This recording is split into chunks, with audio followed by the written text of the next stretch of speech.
Hey everybody, Dr. Caitlin here with Fit PT. I'm going to take you through an exercise that looks very similar to the one that we've done on the physio ball called the I's, T's, and W's. Now you can break down this exercise into just doing the I's, just doing the T's, or just doing the W's, or you can do all three, which I will show you today. But instead of doing it on the physio ball, we're going to do it with the small 9-inch Pilates ball, because I know a lot of you have this equipment at home, and it saves a little bit of space compared to the big ball.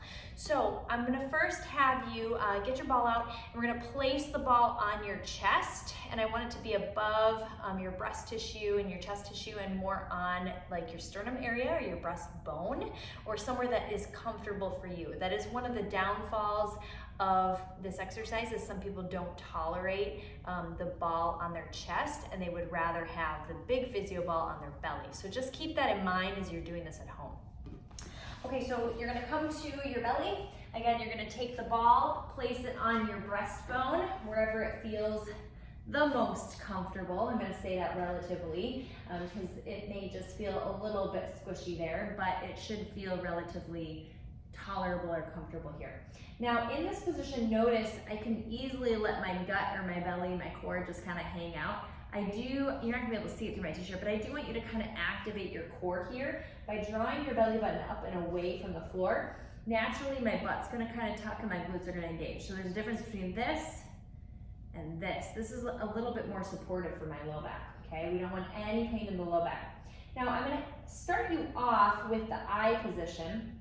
I'm gonna scoot forward just an inch here. So with the I position, arms are gonna reach to the sides, palms are gonna face each other, and your head is gonna be straight down. I don't like to see people with their necks raised up. I want you to pretend like you're holding a tennis ball underneath your chin.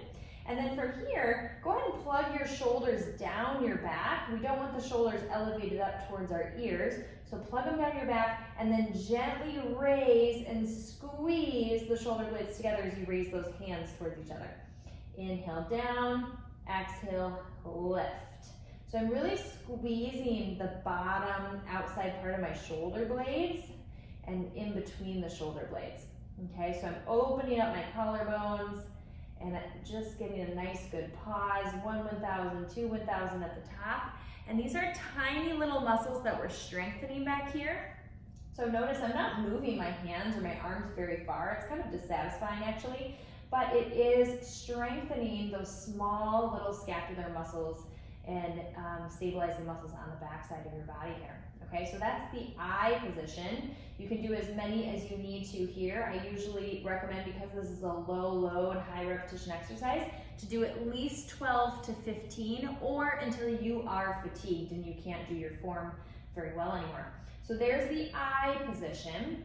Second position, we're gonna come to a W. So with the W, I want you to think about driving your elbows down and back. A lot of times the mistake I see is people have their elbows up and out, and notice how scrunched my shoulders look there.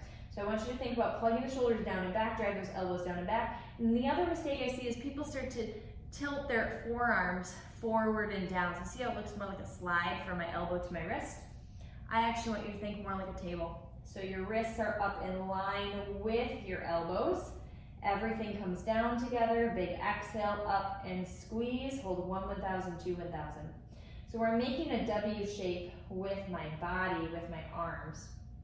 Keeping track of my glutes and my core.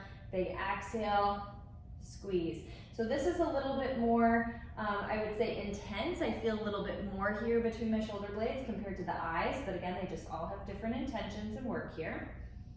All right, so there's the W's, that's our second exercise. And then the last and final one is a T shape with the arms. So my thumbs are gonna point up, my arms are gonna come out, and I'm gonna reach up and squeeze between those shoulder blades. Inhale down, exhale up and squeeze, getting that middle trap active. Exhale up and squeeze, good. So again, making sure the shoulders are not elevating towards the ears. We wanna keep them plugged down and back the entire time as we lift. So I'm gonna suggest do this entire sequence, at least 12 to 15 reps of each, a little break in between, without any weight. I promise you, you will feel it, because these are teeny tiny muscles of our body. Some of the muscles include your rotator cuff, which if you start to add weight, you're actually gonna overpower those tiny muscles and start to get into your powerhouse muscles, which we oftentimes already are strong in those areas. So we're gonna keep it low weight, high repetition there. And I know I already feel a little bit of a burn, and you should too when you do this exercise. So there you have it, the scapular I's, T's, and W's on the Pilates ball. I hope that you found this helpful. If you like what you see here, be sure to subscribe at Your Fit PT. Thanks for joining.